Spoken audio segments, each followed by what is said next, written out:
7h50 dans Grand Matin Week-end sur Sud Radio. Bonjour Didier Testo. Bonjour Jean-Marie. Pour l'Info Ecoplus, fondateur de la Bourse et la Vie TV. Didier, cette semaine, c'est l'actualité financière qui domine et vous allez commencer par là. Oui, comme je le dis souvent, ça ne fera pas forcément la une du 20h en France. L'économie, la finance réservée est une élite, entre guillemets.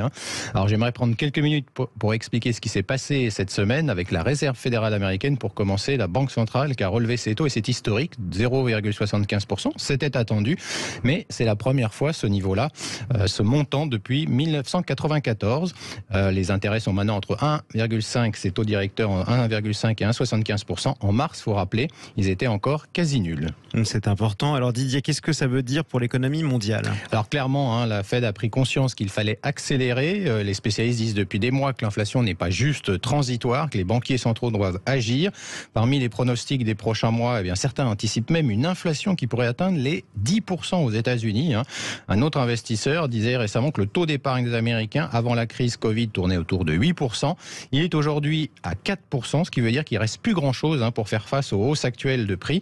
Et si le consommateur freine, on le sait, toute l'économie freine. En Europe, nous n'en sommes pas là, mais le sujet est désormais sur la table. Que doit faire la BCE pour éviter le pire, à savoir la récession qui se profile ? Les banquiers centraux en retard pourront-ils rattraper leurs erreurs ? Vous savez, ça fait des années qu'ils nous font croire que les taux d'intérêt bas sont une situation normale, ce qui n'est pas vrai. Il y a même eu des taux négatifs. Et cette période longue peut mal se terminer. En tout cas, les entreprises s'y préparent. Hausse des salaires, hausse des prix. La machine est enclenchée. Alors, nos aînés qui ont connu les années 70 avec une forte inflation seraient bien avisés d'expliquer aux plus jeunes qu'ils n'ont pas connu ce que cela signifie. Effectivement, Didier, cette situation a déjà fait des dégâts. On parle ce matin de l'entreprise Revlon. Oui, une grande marque cosmétique mondiale, entreprise presque centenaire qui, durant la Grande Dépression des années 30, avait commencé à vendre des vernis à ongles pour y ajouter ensuite des rouges à lèvres et devenir internationale en 1955.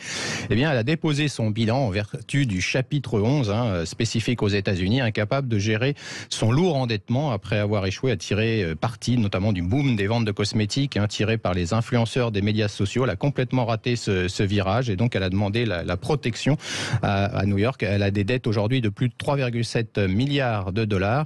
Ces dernières années, Revlon a eu du mal à rivaliser donc avec ces nouvelles marques qui, elles, ont joué ce créneau des réseaux sociaux avec beaucoup de publicité. Et puis la pandémie a porté un coup dur récemment. L'entreprise a du mal donc à se résoudre à ces problèmes de chaîne d'approvisionnement et d'inflation qui ont également pesé sur les marges. C'est donc une victime emblématique de la période qu'on traverse. Ce qui s'est passé sur la bourse et les taux a eu des conséquences aussi avec d'autres accidents dans l'univers des cryptoactifs, Didier. Ah oui, alors après le crash de Terra Luna, un nouveau coup de tonnerre sur le marché des cryptoactifs avec le Bitcoin qui a chuté sous les 20 000 dollars et accéléré sa baisse. Ça a été une baisse spectaculaire, plus de 70% depuis ses plus hauts. Alors c'est 1 trillion qui est parti en fumée. Alors j'ai cherché 1 trillion, faut expliquer, c'est 10 puissance 18 pour les matheux. Ça fait beaucoup de zéros. Ça fait beaucoup de milliards. Voilà, exactement. Et cette fois, c'est Celsius qui a eu chaud cette semaine. Celsius, c'est une plateforme qui a semé la panique dans l'écosystème. Le 14 juin, Celsius a tout simplement annoncé suspendre tous ses retraits d'actifs. Alors, les plus optimistes ou les fans de ces actifs diront c'est normal, c'est comme la bourse ou la finance traditionnelle. Une mauvaise gestion des risques entraîne des corrections, comme pour une entreprise lambda. Donc, la technologie, elle, reste valable. C'est tout le débat du moment sur cette sphère particulière qui a pris cette place. Alors, il y a eu des déclarations quand même cette semaine. Alors, Bill Gates ne va pas se faire des amis. Il a déclaré, lui, qu'il pensait que les crypto-monnaies et les NFT étaient 100% basés sur la théorie du plus grand imbécile.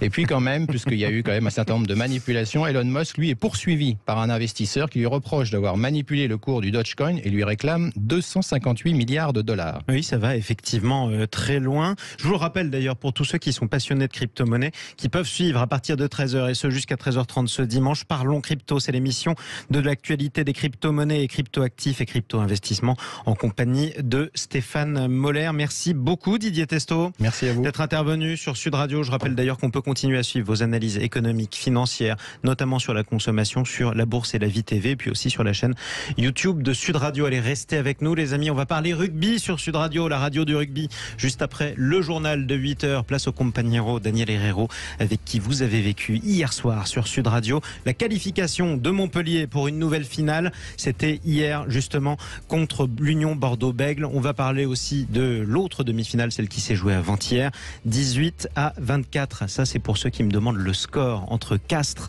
et son rival toulousain. Restez avec nous sur Sud Radio, à tout de suite.